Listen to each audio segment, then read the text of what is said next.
Hi, everyone. I'm Dave. And I'm Jeremy. Welcome to our Tech Over Coffee podcast. We're so excited to share this podcast with you, and we're thankful to Chipola College for sponsoring this podcast. First, we get a film from the studio here in Marianna, Florida, this beautiful studio. Coming out of this spring break, it's nice to get back. What a wonderful time to talk about technology and business topics. So many important things, especially in this marketplace now. We have had some turbulent times, and now we have some opportunity. It's looking positive, it's looking up. And so some thoughts, wherever you are in life, if you already have a degree, if you're thinking of getting a degree, consider Chipola College. You know, we have nursing programs, educational programs, and what we love, our business and technology programs. So what do you have for us today, Jeremy, to get us going? So we got a few things, but I'm going to start off with a little bit of last week's news, right? Because we weren't here, but there was some big stuff. Who wasn't here last week? I don't know. The viewers were definitely here. That's true. And I know I was here. I'm not sure about him. All right. So over the last week, we've had a little bit of interesting occurrences in the business side of the business and technology, right? So, I think everyone's heard of the Suez Canal, right? Various canals are out there where you have merchandise traveling through. Isn't the second largest canal for trading in the world? It's very large. Yeah, and top three at least. Happened to get blocked by someone's big mistake. They're blaming it on human error, but there was a giant cargo ship, actually literally the size of the canal, facing that way. I think 300 meters or something like that. I'm surprised how big it is.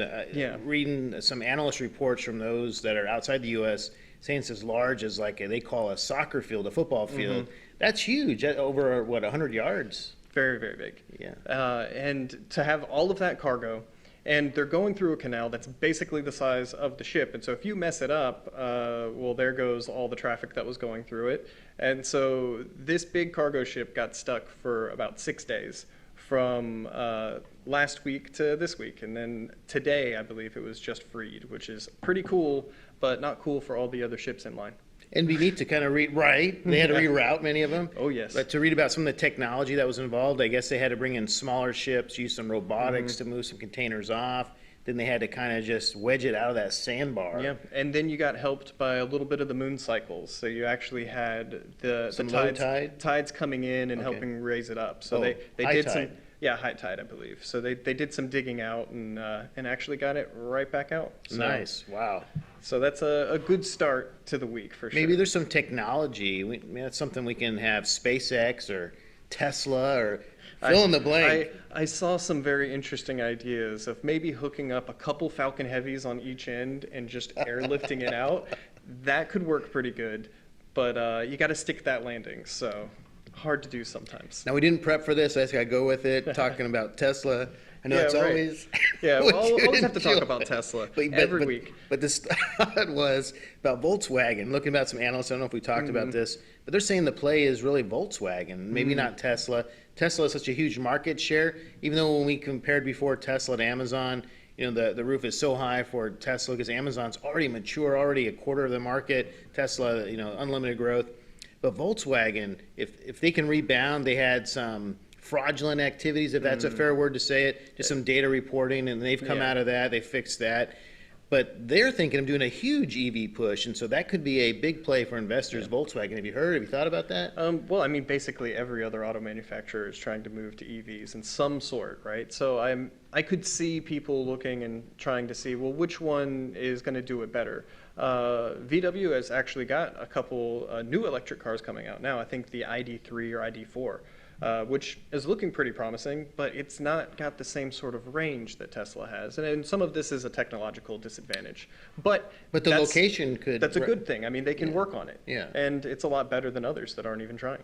Cool. All right. So, and I guess I didn't realize that Volkswagen owns Porsche. And so I guess the Porsche, that really is more of an albatross for them. I think VW, Audi Group, they own all everything now, Yeah, so you've got a big portion of the market controlled by them. So of course they're going to look into doing electric or hybrid electric vehicles. That's right. Okay. So I threw us off a bit. Yeah, but. Well, it's automotive, right? And so that's a good thing to talk about. And especially, we are always talking about Tesla. We should we had a neat Tesla video that our good friend Eric kind of shared with us over the break. about that Tesla kind of play. Yeah. You'd seen that a few times. Would you have You've some got thoughts a on that? couple different situations, right? Like, there's actually some things that happened over the weekend. I think, I mean, this has happened a couple times too, where people, like, they try to trick the cops, they try to play some games, they jump in the back of their Tesla, put on autopilot, and be like, oh, I don't know what's going on. Oh, that's so rude. It's really bad, and I'm pretty sure when you turn it on, you're like agreeing to not do that kind of stuff. Most certainly. And it's super dangerous, very dangerous. But in other Tesla adjacent news, right? You actually you had was it SpaceX? I think it was actually a SpaceX. That engineer. It is. Oh, the headline really made me sad there for probably about 30 seconds. Yeah, you had a SpaceX engineer arrested for selling insider information on the dark web. The dark web, isn't that hidden? Like, can't we be safe there? Well, you have to put masks on, gloves, and okay. protect your identity when you're out there. And he didn't have the mask or the gloves. He didn't have any of those things because he sold his fake insider information, by the way. That's the funniest part, is that he was just making stuff up and selling it to people on the internet and thinking he could get away with it until he accidentally sold it to a FBI agent. And then it's like, oh no, my gloves are gone and handcuffs are going. So the dark web really is nothing to rely on, to use as a tool. This engineer should have known that. I mean, especially if you're like... It's kind of like an open market in Morocco or something, right? It's just a free-for-all. It's a bad place to go and try to do something like that. And it's definitely being watched by police. And if you're selling fake information at that, it's like people are going to be mad and just turn you in. If you've got real information, maybe you can keep it secret. But this guy was just like trying to steal money from people with his like SpaceX position. And he actually worked there. I mean, come on, man. I don't think he ever used SpaceX to help him though, right? No. Because he created a Millionaire Mike, was his moniker, this fake name. Mm-hmm. That's a bad moniker. Come on. But you always have to come up with some sort of funny name. Like, no one's going to buy it from Poor Man Pete. You got to buy it from Millionaire Mike. That's true. But unfortunately, Millionaire Mike is in jail now, so no more insider information for us. And fortunately for SpaceX fans, I don't think he was a critical engineer for the company, just happened to work there. Obviously a bad dude. Yeah. Coming up with bad ideas. But good ideas coming out of Boston Dynamics, making cool new robots. So, hey, here's a neat analogy. Chipola College, Tech Over Coffee, MIT, Boston Dynamics. Mm-hmm. So out of these research environments, great things occur. So Boston Dynamics working with robotics. Yeah. So, I mean, everybody knows the Spot robot and the other like little robots that they have. Spot's the cool one for checking out like bombs or oil rigs or like different scary scenarios that people can't go into. But you've got this really dynamic Boston Dynamic robot that could go in and like check the situation out. And so now they've made a robot for warehouses, which is really cool because I previously actually worked in a warehouse. I only counted boxes, but this one's actually for moving them. And let me tell you, moving boxes ain't easy, and having a robot that's got really cool suction arms that can pick them up and move them works pretty good. Especially a robot that has long reach and a cool nickname, right? Yeah. Stretch. Everyone likes a name like Stretch. That's right. So, let's see. After that, I mean, hopefully one day we can all have our own personal Stretch. Maybe pay for it with our Visa credit card, and then ultimately pay that with USD coin. Ooh, yeah. So some Bitcoin in a safe way that you don't have to worry about fluctuations. Mm-hmm.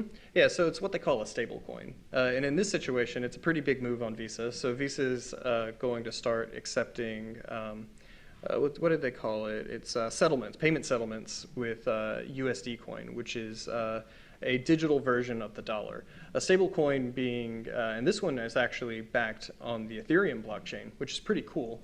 And used on exchanges such as Circle and other, like I think Poloniex, which are, I think, Goldman Sachs backed exchanges, which is a pretty big deal. And it's the largest of the stable coins that are out there. The others being Tether and Gemini USD, which is just another exchange's stablecoin. But a stablecoin being a pegged cryptocurrency to the dollar. So it's always worth one USD. And so you're able to take it from you, exchange it to somebody else who might not have like same bank information and all of that kind of stuff. You don't need it. Because it's digital, you can just go from one wallet to another, swap it at the exchange for cash money in whatever form you want, or Bitcoin. And that's the big move, because they're not accepting Bitcoin, but you can exchange Bitcoin for USDC and then cover your Visa payment. So that was an exciting article to prep for this podcast. The thought of stablecoin. I've seen stablecoin used for someone maybe in a Coinbase environment where they're trading crypto, say Bitcoin or Ethereum, and they get nervous about the fluctuation, so they put it in stablecoin and then they bring it back once they get more confident. So now to actually have stablecoin recognized, is that kind of next step? Well, it's pretty cool because what it's doing for a lot of these exchanges is allowing them to move dollars between each other without having to go through the actual banking system.